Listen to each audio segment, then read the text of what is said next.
মাহবুব। আপনারা দেখছেন open the YouTube channel এবং মাসুম মাহবুব ফেসবুক পেজ। দর্শক, সাউন্ড এবং ভিডিও যদি স্পষ্ট ক্লিয়ার থাকে আমাকে একটু কমেন্ট করে জানান যে সব শুনতে এবং দেখতে পাচ্ছেন কিনা। আজকের সাউন্ড কেমন সেটাও আমাকে একটু জানাবেন।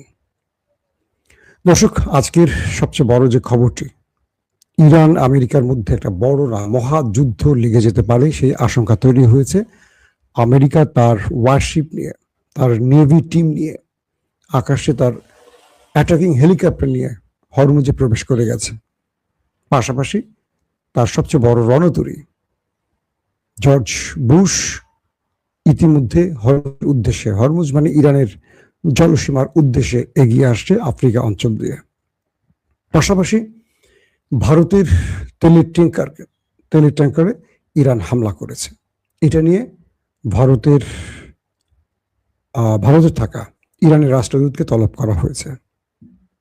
পাশাপাশি সবচেয়ে যে বড় খবরটি সেটি হলো, এবার ইরানের সাথে বড় ফ্রেমে যুদ্ধের জন্য আমেরিকা ইসরায়েল নতুন পরিকল্পনা নিয়ে মাঠে নেমেছে এবং তারা ইরানের জাহাজ পাওয়া মাত্র অ্যাটাকের ঘোষণা দিয়েছে।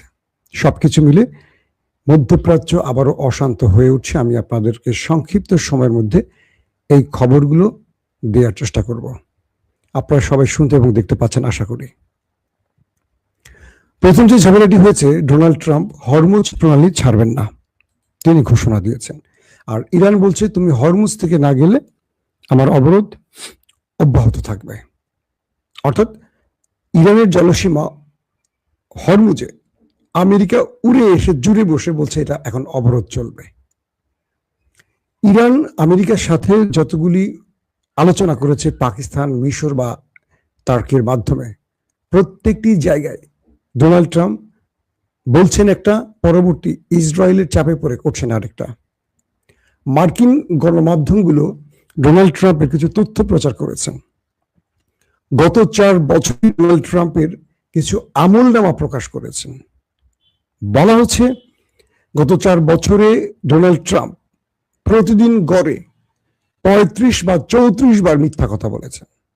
অর্থাৎ ডোনাল্ড ট্রাম্পের পুরো আমলনামাকে পর্যবেক্ষণ করে মার্কিন গণমাধ্যমগুলো বলছে, গত 4 বছরে ডোনাল্ড ট্রাম্প গড়ে প্রতিদিন 34 বার বা 35 বার মিথ্যা বলেছেন। বুঝতে পারছেন আমলনামা কত সুন্দর, তার কত পরিষ্কার পরিচ্ছন্ন আমলনামা।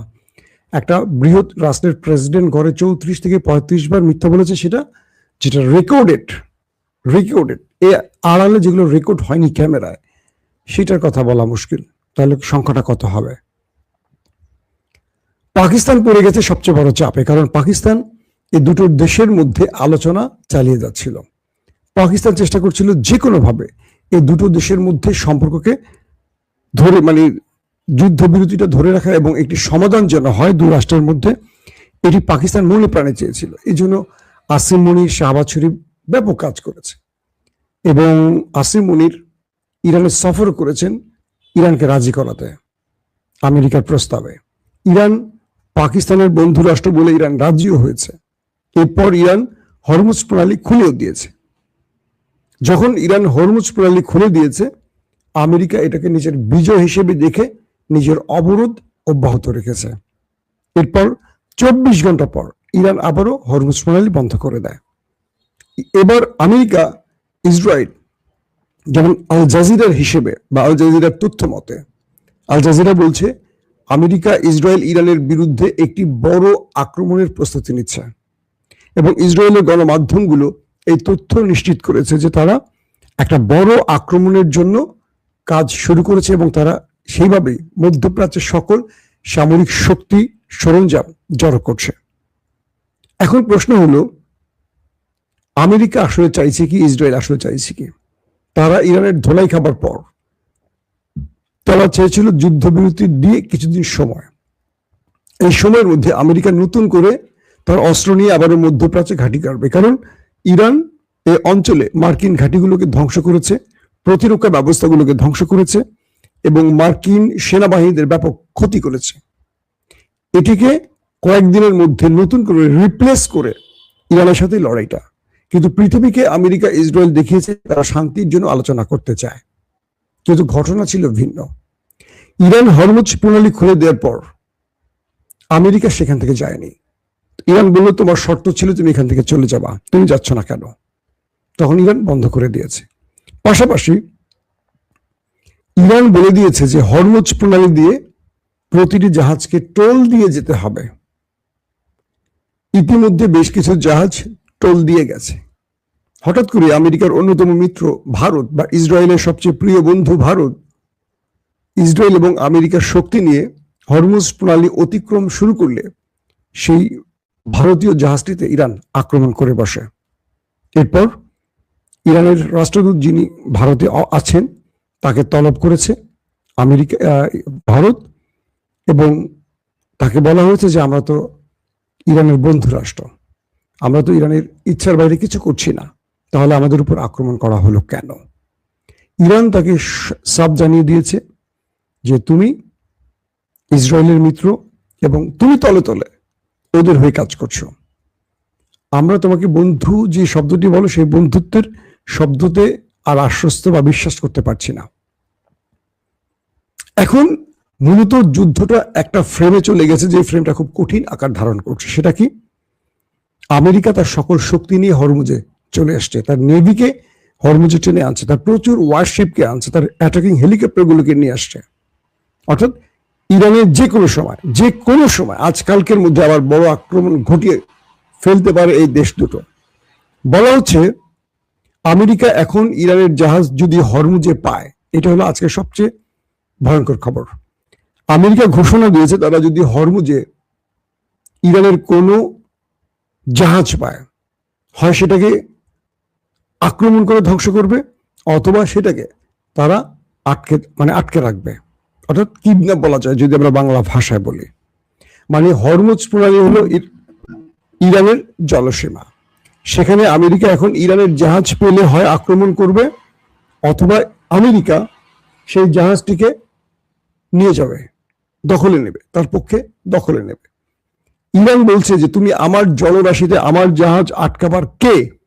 আমেরিকা বলছে আমি বিশ্বমোড়ল, আমার কোনো আইন কানুন লাগে না, আমি যা বলবো তাই হবে। এখন মুস্তফা খামেনির পক্ষ থেকে ইরানের বাহিনীগুলোকে সর্বোচ্চ নির্দেশ পাঠানো হয়ে গেছে আরেকটা বৃহৎ যুদ্ধের জন্য। ইতিমধ্যে ইরান বলে দিয়েছে এই যুদ্ধে তারা গত 1 থেকে 2 মাসের মধ্যে যে নতুন মিসাইলগুলো তৈরি করেছে এগুলো ব্যবহার করতে যাচ্ছে। বুঝেননি বিষয়টি? অর্থাৎ যে যুদ্ধটা শুরু হলো ইসরায়েল এবং আমেরিকার সাথে ইরানের, এই যুদ্ধের সময়ের মধ্যেই ইরান নতুন কিছু মিসাইল তৈরি করেছে।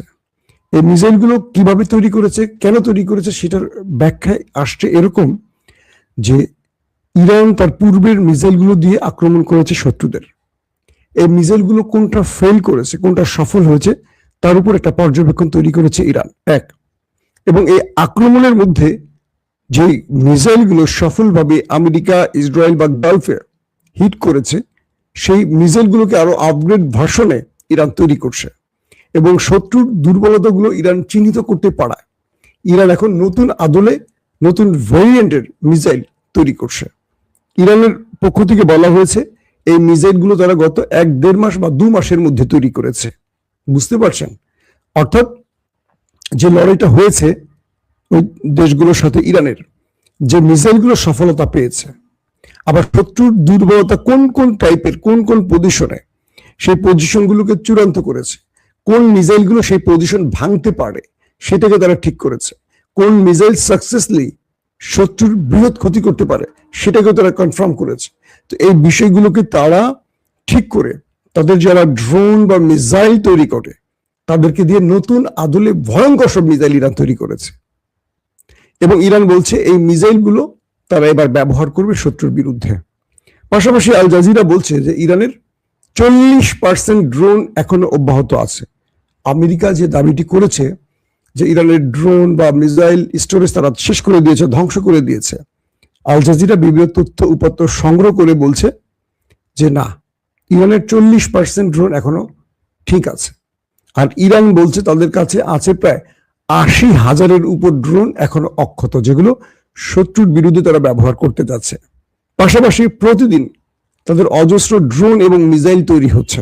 অর্থাৎ এই 80,000 পূর্বের মিসাইল যেগুলোর হিসেব বলছি আমি, কিন্তু নতুন করে যেগুলো প্রতিদিন চলছে ফুল টাইম কাজ, 24 ঘন্টায় মিসাইল ড্রোনের নির্মাণ কাজ চলছে, এগুলো ইরান তার হিসেবে তোলেনি। এই পরিস্থিতিতে এখন পৃথিবী আরেকটি অনিশ্চিত যাত্রায় এগিয়ে চলছে। সেটা কি? যে কোনো সময় আমেরিকা সিজফায়ার লঙ্ঘন করবে, ইসরায়েলকে নিয়ে ইরানে আবারও ব্যাপক আকারে বোম্বিং করবে। এটা আল জাজিরা বলছে। যে কোনো সময় ইরানে এই দুটো দেশ আবার বোম্বিং শুরু করতে পারে। তাদের কাছে এই গোপন তথ্যগুলো আছে, আল জাজিরার রিপোর্টে বলা হয়েছে। আর ইরানও সেটাকে মোকাবেলার জন্য তার প্রস্তুতি সম্পন্ন করেছে। তো যেটি শুরুতেই বললাম, যে রাষ্ট্রগুলো আলোচনা করেছেন সেই রাষ্ট্রগুলো এখন ডোনাল্ড ট্রাম্পের কারণে বিপদে পড়ে গেছেন। পাকিস্তান আমেরিকাকে বলছে যে আপনারা বারবার আমাদেরকে টেনে আনছেন এই যুদ্ধবিরতির মধ্যে, কিন্তু শেষ পর্যন্ত কোনো কথা রাখছেন না কেন? এতে করে কি করে যুদ্ধবিরতি ঘটবে বা বিশ্ব শান্তি ফিরে আসবে? আমেরিকা আসিফ মনির এবং শাহবাজ শরীফকে ধন্যবাদ পাঠিয়েছেন এবং তিনি যুদ্ধবিরতির নাম করে আমেরিকাকে যে সুযোগ পাইয়ে দিয়েছে, সুবিধা এনে দিয়েছে, এটার জন্য থ্যাঙ্কস শুধু নয়, সঙ্গে তিনি ফিফা প্রধানকে, মার্কিন প্রেসিডেন্ট ডোনাল্ড ট্রাম্প ফিফা প্রধানকে, ফুটবল যে আসছে বিশ্বকাপ ফুটবল, সেই ফুটবলে ন্যাটোর কোনো দেশকে বাদ দিয়ে পাকিস্তানকে সেই ফুটবলে সংযুক্ত করার আবেদন করেছে, পাকিস্তানের প্রতি কৃতজ্ঞতা স্বরূপ। পাকিস্তানের জনগণ বলছে পাকিস্তান খেলে ক্রিকেট, ফুটবলে তারা ভালো না। এখন আমাদের বাংলাদেশের ফুটবল টিমকে যদি বিশ্বমঞ্চে অর্থাৎ বিশ্বকাপের মতো মঞ্চে নামিয়ে দেয়া হয়, তাহলে আমাদের সম্মান বাড়বে না কমবে? একবার বলেন তো। প্রতিটা দল বাংলাদেশকে কয়েক ডজন করে যখন গোল দেবে, বাংলাদেশ একটি ম্যাচ দূরের কথা, প্রতিদিন যদি 10টা 12টা 15টা করে গোল খায়, বাংলাদেশের অবস্থাটা কি হবে? তো পাকিস্তানের জনগণ বলছে যে আমরা ক্রিকেটে ভালো, আমরা বক্সিং এ ভালো, বা আরো বিষয়, আমরা মানে ডোনাল্ড ট্রাম্পের এই প্রস্তাবের সাথে সম্মত নই যে ফুটবল বিশ্বকাপে পাকিস্তান গিয়ে বেজ্জতি হতে কোনো দরকার নেই, আমাদেরকে অন্য ক্ষেত্রে তোমরা কোনো সুবিধা এনে দাও। ডোনাল্ড ট্রাম্পের অবস্থা বুঝছেন তো? মানে মাথা খারাপ হলে পুরোটা কি মানুষের হয় নাকি? এখন পাকিস্তানকে বিশ্বকাপে খেলানোর সুযোগ করে দিতে ফিফা প্রধানকে ডোনাল্ড ট্রাম্প ফোন দিছে। আমার মনে হয় ডোনাল্ড ট্রাম্পের উচিত বাংলাদেশের দিকে একটু নজর রাখা। বাংলাদেশে যারা এই মুহূর্তে ধর্ষণ করছে, চাঁদাবাজি করছে, এদেরকে একটা টিম বানিয়ে বিশ্বমঞ্চে নিয়ে যাওয়া উচিত ডোনাল্ড ট্রাম্পের, বাংলাদেশের প্রতি একটা ভালোবাসা প্রদর্শন হিসেবে। তাতে করে আমাদের দেশটা রক্ষা পাবে। আর যারা বাংলাদেশ থেকে যাবে, যারা যেই দলেরই হোক, চাঁদাবাজি করছে, ধর্ষণ করছে, এখন দেখি বিভিন্ন জায়গায় শিশু, বাচ্চা মহিলাদেরকে নিয়ে অনেক কাহিনী ঘটছে, এরা আন্তর্জাতিকভাবে একটা পরিচিতি পাবে, তাই না? এটা বাংলাদেশের জন্য একটা বড় অর্জন না?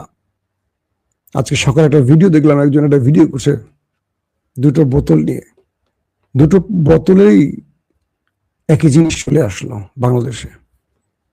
15.5 বছর ধরে আমরা যে স্বপ্ন দেখেছিলাম হাসিনার পতন, সেটি হয়েছে, কিন্তু পতনের পর কেন যেন শান্তি পাচ্ছি না, মনে শান্তি আসছে না। দেশটাকে যেমন দেখতে চেয়েছিলাম সেই দিকে দেশটা যাচ্ছে না। যাদের উপরে স্বপ্ন ছিল তারা আমাদের স্বপ্নগুলোকে নষ্ট করছে কিনা বুঝতে পারছি না। আর একটু সময় নিয়ে দেখি কি হয়। অনেকে বলেন বাংলাদেশের খবর দিতে, আসলে বাংলাদেশের খবর দেব কে? দেশটাকে তো সবাই ভালোবাসে, আমরাও বাসি, আপনিও বাসেন, সবাই বাসি, কিন্তু বাংলাদেশকে নিয়ে ভালো খবর দেওয়ার মতো ভালো খবর পাচ্ছি না আমরা। তেলের দাম কমে যাচ্ছে আর বাংলাদেশের তেলের দাম বেড়ে যাচ্ছে, চারদিকে দেখেন হাহাকার শুরু হয়ে গেছে। এমন এক বাংলাদেশে বাস করছি। হরমুজ প্রণালী নিয়ে আমেরিকার সাথে ইরানের আবার যদি যুদ্ধটা শুরু হয়, বাংলাদেশ বিপর্যস্ত হয়ে পড়বে। বাংলাদেশের আগামী দিন খুব ভয়ঙ্কর হবে। এই বিষয়গুলো আমাদের যে নতুন সরকার কাটিয়ে উঠতে পারছে না। তারা আপাতত কে তাদের বিরুদ্ধে সমালোচনা করছে, তাদের জেলে ঢোকানোর পরিকল্পনা করছে, কে তাদের বিরুদ্ধে কথা বলছে, তাদের বাড়ি ঘরে হামলা করার চেষ্টা করছে, যেটা আওয়ামী লীগ করতো। এখান থেকে বিএনপিকে ফিরে আসতে হবে, কারণ বিএনপি মানুষের আশা ভরসার একটা দল। আওয়ামী লীগ আর বিএনপির চরিত্র যদি এক হয়, তাহলে দুজনেরই পরিণতি একই হওয়ার কথা, তাই তো? আমরা এটা চাই না। তারেক রহমানের প্রতি আমাদের আস্থা আছে, ভালোবাসা আছে। আশা করি তিনি কিছু করে দেখাবেন। যে স্বপ্নগুলো তিনি বুনেছিলেন দীর্ঘ 18 বছর লন্ডনে বসে, সেই স্বপ্নগুলো এবার বাংলাদেশে বাস্তবায়ন করবেন, এই প্রত্যাশা আমাদের থাকবে। দর্শক, ইরান আমেরিকার সর্বশেষ খবর আমরা আবারও দেওয়ার চেষ্টা করবো হাতে খবর আসার সঙ্গে সঙ্গে। আমাদের চ্যানেলটি ভালো লাগলে অবশ্যই সাবস্ক্রাইব করবেন, আজকের সাউন্ড সিস্টেমটি কেমন ছিল অবশ্যই আমাকে জানাবেন। নতুন সাউন্ড সিস্টেমে আসছে, বলছি আমার টেকনিক্যাল টিম কাজ করছে, তো আমি চেষ্টা করছি কোন দিকে ভালো লাগে, আপনারা আমাকে অবশ্যই জানাবেন। আজকের মতো বিদায় নেই, প্রত্যেকে ভালো থাকবেন, আল্লাহ হাফিজ।